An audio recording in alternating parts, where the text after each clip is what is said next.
5 سال تک اگر سزا ہو تو اس میں تو روٹین میں سزا معطل ہو جاتی ہے. 5 سال سے زیادہ ہو تو پھر اس کیس کے میرٹ کو دیکھتے ہوئے ریلیز کرنے یا نہ کرنے کا فیصلہ ہوتا ہے.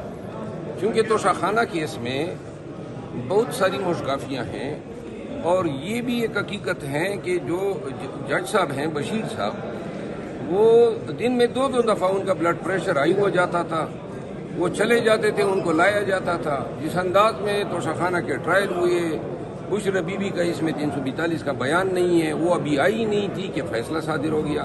تو لہذا خان صاحب کو 8 فروری سے قبل انہوں نے لگاتار 3 کیسوں میں سزا دلوانے کے لیے ٹرائل کو ٹاپ گیئر لگایا تھا.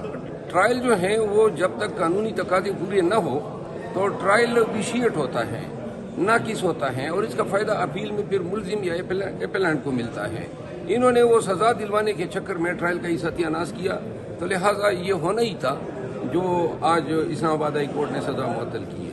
تو اس کا آگے مستقبل میں آپ کو فائدہ مل سکتا ہے؟ نہیں، مستقبل دیکھیں وہ کیس ایسے ہی ہیں کہ ہمیں کسی کے فائدے کی ضرورت ہی نہیں ہے. خود انہوں نے کیسز کا جنازہ نکالا ہوا ہے. کیس اس طرح ٹرائل نہیں ہوتے ہیں جس طرح خان صاحب کے ٹرائل ہوئے ہیں. تینوں کیسز میں جن میں خان صاحب کو سزائیں دلوائی گئی ہیں، ان تمام کیسز کے ٹرائل جو ہیں وہ مذاق ہیں، ایک گھونڈا سا مذاق ہیں نظام انصاف کے ساتھ اور فیئر ٹرائل کے ساتھ. تو یعنی عارضی ریلیف جس کی دعویٰ کیا جا رہا ہے، جشن منائے جا رہے ہیں پارٹی میں بھی، آپ کے دوست بھی، یعنی یہ عارضی ریلیف ہی ہے، اس کا مستقبل میں کیس پہ کوئی زیادہ اثر نہیں ہوگا؟ نہیں، کیسز میں تو پاکستان میں جو معیار ہیں تفتیش کا اور پھر یہ عدالتی ٹرائل کا جو معیار بنا ہے، اس میں تو سزا وہی ہیں جو جیل میں آپ نے رہائی سے پہلے گزار دی.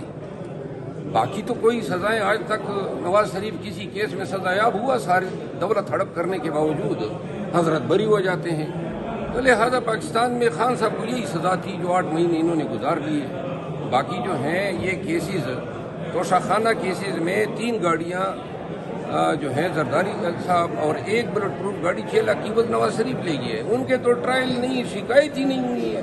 تو یہ آپ کا نظام انصاف ہے. تو آپ کا ایک last question, P S C chairman کے حوالے سے کیا رکاوٹیں دور ہوئی ہیں، یا جس طرح آہستہ سلو پروسیس ہے اپوزیشن لیڈر کا بھی، تو اس پہ کب تک پیش رفت ہوگی؟ میرا خیال ہے ابھی شاید آنے والے 3-4 ایام میں اپوزیشن لیڈر کا نوٹیفیکیشن ہوگا، تو اس کے بعد آگے یہ مسائل بھی کلیئر ہو جائیں گے. Thank you. اور سر 6 لاکھ کی بس.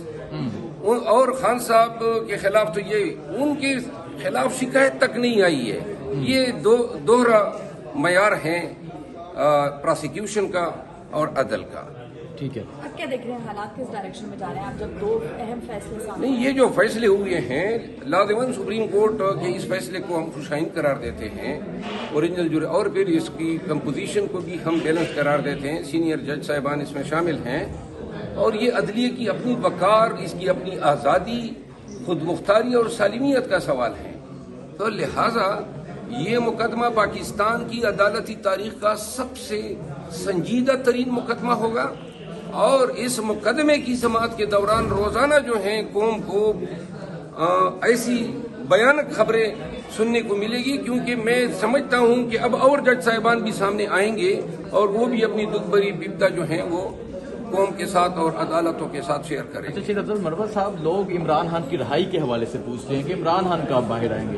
پہلے کبھی بیان آتا تھا عید سے پہلے، 25 روزے سے پہلے. عمران خان کی رہائی کے حوالے سے کیا خبر ہے؟ عمران خان کی جو آج یہ سزا معطل ہوئی ہے، اب ایک کیس رہ گیا ہے عدت کیس، جس میں سزا معطلی کے بعد خان صاحب کی رہائی ایمیننٹ ہے. ٹھیک ہے. 6 کا جلسہ 6 اپریل کو، اس حوالے سے کیا کہنا چاہیں گے، کیا پیغام دیں گے آپ؟ انشاءاللہ جلسہ ہم کرنے جا رہے ہیں. کچھ پارٹی کے دوستوں نے 27ویں رمضان کے حوالے سے کچھ تحفظات جو ہیں وہ مجھے پہنچائی ہیں. خان صاحب کے ساتھ کل شیئر کروں گا. خان صاحب جو فیصلہ کرے گا اسی کے مطابق عوام کو آگاہ کریں گے. اچھا، ابھی فائنل نہیں ہے جلسہ؟ نہیں، یہ جو 27ویں رمضان کا آئیڈیا میں نہیں تھا. ٹھیک ہے. کہ یہ 6 کو انسائڈ ہوتا ہے 27ویں رمضان کے ساتھ. ٹھیک ہے. اچھا، کوئی پیغام دینا چاہیں آپ؟ اگر پیغام یہی ہے کہ سپریم کورٹ کے اس فیصلے کے بعد کے ساتھ رکنی لارجر بینچ سماعت کریں تو قوم سے استدعا ہے کہ نہ کہ صرف اس مقدمے کو واچ کریں، کڑی نظر رکھیں، بلکہ اپنا ریئیکشن بھی دیں، سوشل میڈیا میں دیں. یہ آپ کی ہماری آنے والی نسل کی تقدیر کی تحریر ہو رہی ہے. ایک دفعہ یہ دخیل کاروں کا خاتمہ ہو جائے اور یہ عدالتی نظام سے نکل جائے. ہمیشہ یہ ہوتا ہے جو اپوزیشن میں چلی جاتی ہے پارٹی اس کے پیچھے عدالتیں بھی لگ جاتی ہے, دڑا دڑ سزائیں. اب ہم اپوزیشن میں تھے اور نون والے پی ڈی ایم بنا کے حکومت میں تھے تو ان کو جو ہیں تو کے حساب سے بریت یہ دی گئی. نواز شریف 4 سال بعد آیا, ہتھکڑیاں نہیں لگی, حضرت بریت سے مٹتے گئے, ان کے بیٹے آئے, کوئی ہتھکڑیاں نہیں لگی, کوئی ٹرائل ہوا ہی نہیں, جناب درخواست دی اور بریت. شہباز شریف بری ہو گئے, تمام کرپشن کے ریفرنسز جو ہیں وہ ملیا میٹ ہوئے, زرداری صاحب بریت سمیٹ گئے, حتیٰ کہ وہ مقصود چپڑاسی اور وہ جو ایون فیلڈ کے اپارٹمنٹ تھے جس میں آج بھی وہ رہ رہے ہیں, عدالتیں ہماری کہہ رہی ہیں ملکیت ان کی ثابت نہیں ہوئی. اور اسی وقت میں خان صاحب کے خلاف عدت کیس میں سزا, تو شاخانہ میں سزا, تو شاخانہ ریفرنس میں سزا, سائفر میں سزا.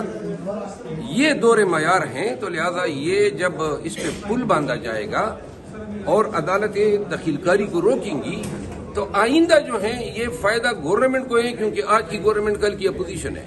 ٹھیک ہے. اچھا مجھے یہ بتا دیں پنجاب کا باہر نکلے گا, پنجاب کی قیادت کون کرے گا؟ آج حماد اظہر تو منظر عام پر آ گئے ہیں, اور پنجاب کے حوالے سے بتا دیں آپ. کے پی میں جلسہ بھی ہوا, کل ریلی بھی نکالی گئی. خان صاحب اس کا ادراک رکھتے ہیں. عید کے بعد ہم پنجاب میں نکلنے جا رہے ہیں, جلسے کرنے جا رہے ہیں, جلسے احتجاج دونوں. ٹھیک ہے, بہت شکریہ, تھینک یو.